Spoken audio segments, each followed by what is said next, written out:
Working with Star Wars, I had just come off The New Mutants, which is a group of superheroes that I co-created with Chris Claremont. Louise Simonson offered me penciling Star Wars. I said, fantastic, you know, sounds like a lot of fun, I'd love to do it. I've done about 150 cards for the Topps company. I had an assistant named Mark Irwin who was going to the Kubert School. They used to come over to my house and help me with some stuff, and he got a job at Dark Horse, and he was offered some work in The Purge, Darth Vader one-shot, and he couldn't take it on because he was overcommitted.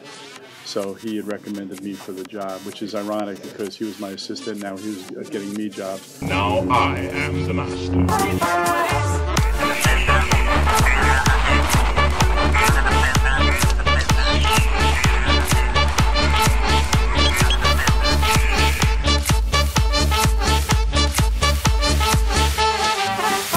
Star Wars came out in '77.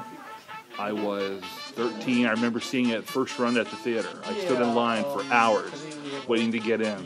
That's my first memory. I was kind of like balking, like, man, I don't know if I want to go see it. And then we went, and it just blew me away. Going to see Empire Strikes Back as a child, I remember seeing Yoda, and I was just enthralled. Going to the drive-in the night that it opened at the Harvest Moon Drive-In with all my friends, and watching it on the super big screen. The one when Darth Maul won, the Phantom Menace. I know, some people, diss the later movies. I love them all. I mean, I have nothing, bad to say about them. Oh my gosh, look at the way they meshed together puppeteering and science fiction. I was just amazed. And I know I'll look forward to the new movies the same way I look forward to the old ones.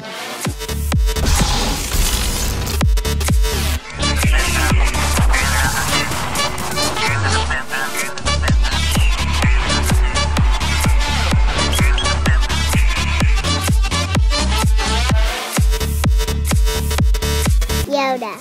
When Luke was fighting the Emperor, and then when the Emperor was about to kill Luke, Darth Vader just grabbed him and threw him to that chamber. I like this stuff with Luke gets caught by the Wampa and gets taken to the cave, the ice cave, and then he gets free. That's kind of monster stuff. It's kind of fun. That first iconic scene of the ship going over, I thought, oh my gosh, that just blew me away. Right. I mean, I've never looked at film since, right, the same way. Opening scene was actually pretty cool, with all the fight and everything going on. Sort of just throws you right into it, and you know what's going on, and then you find out later, how it unravels. So Han Solo, I like him. I like drawing Leia. I've done a lot of sketches of Leia over the years. I get asked to draw Darth Vader a lot, but I think the biggest challenge for me is drawing Luke. And that's the character that I identified with the most as a kid.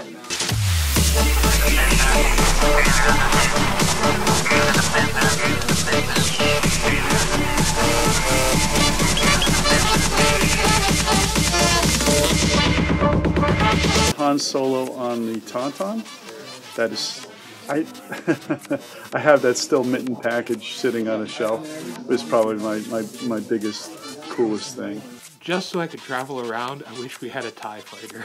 He's coming out of an AT-AT with a whole bunch of snowstorm troopers, and he's got his arm extended. It's just a phenomenal painting that Dave Dorman did, and he's just one of my favorite Star Wars artists. Probably my prototype Boba Fett figure that I got. Probably have an AT-AT, but I don't know where I'd put it.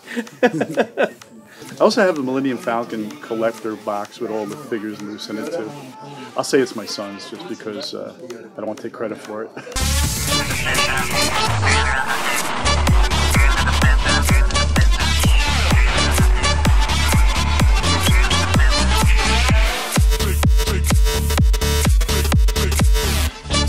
I gotta go with Chewbacca. Take him out with a laser crossbow from 100 yards away. Chewbacca.